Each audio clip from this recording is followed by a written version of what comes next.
Donc la dernière lecture, c'est un texte de Nancy Théobald de France qui a accepté de participer avec nous et la lecture va être faite par son amie Catherine Ouellette. Simon, merci. Ouais. Me revoilà.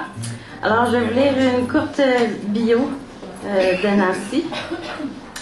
Je me présente, Nancy Théobald. J'ai 33 ans et je vis en France. J'ai commencé à écrire lorsque j'étais au lycée. Enfant, j'étais dyslexique et la lecture a été le meilleur moyen de me redonner confiance en moi et en ma capacité à être bonne en français malgré cela. Si l'écriture m'a permis de m'ouvrir aux autres et à moi-même, la lecture est et reste mon refuge. Voilà comment elle se présente. Alors, je vais vous lire son poème qui s'intitule « La vie ». Rue des Corbeaux, claque la déferlante et toutes ses multitudes. La vie s'éveille, le jour s'étire. Nous étions si heureux, Antoine. Me semble entendre parfois ce colibri, mais nos draps restent froids. Les os de mon corps ont gelé. Je m'acharne à ta mémoire, mon bel aimé, pour que tu ne m'oublies pas, pour que tu restes au moins cette ombre pour rééquilibrer les charpentes de la maison. Rue des Corbeaux, claque la déferlante et toutes ses multitudes, la vie s'éveille, le jour s'étire. La nuit tombe si vite par ici, mon bel aimé. Mon cœur se noircit, à l'heure zéro sans lumière, les fleurs ne fleurissent plus. J'aimerais ne plus respirer, Antoine. Retenir toutes ces années en apnée et t'insuffler ce souffle retenu sans heure.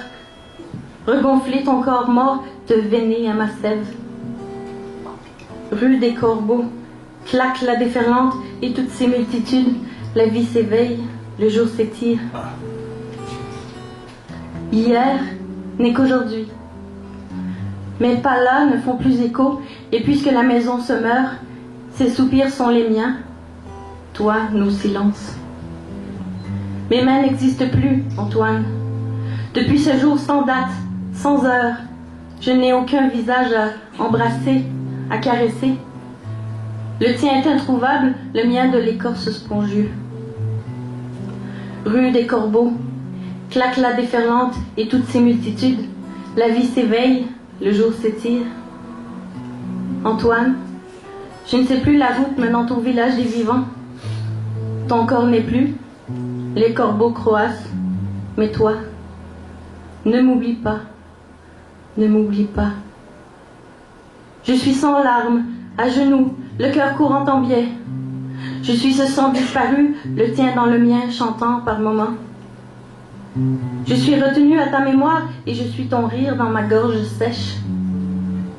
Je suis cette voix, la tienne, seulement ne m'oublie pas. J'existe déjà plus.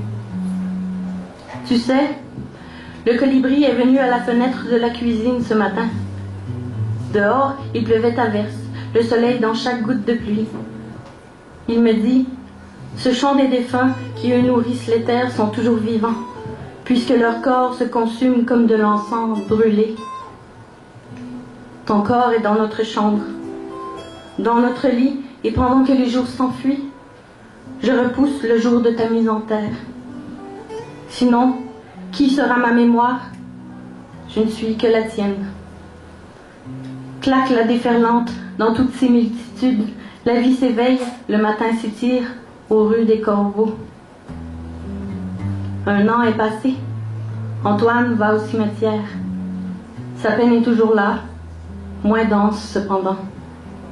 Léo lui manque tant, et pour rester vivant, être vivant, il cueille des fleurs chaque jour à la même heure. Il est sa mémoire, la leur.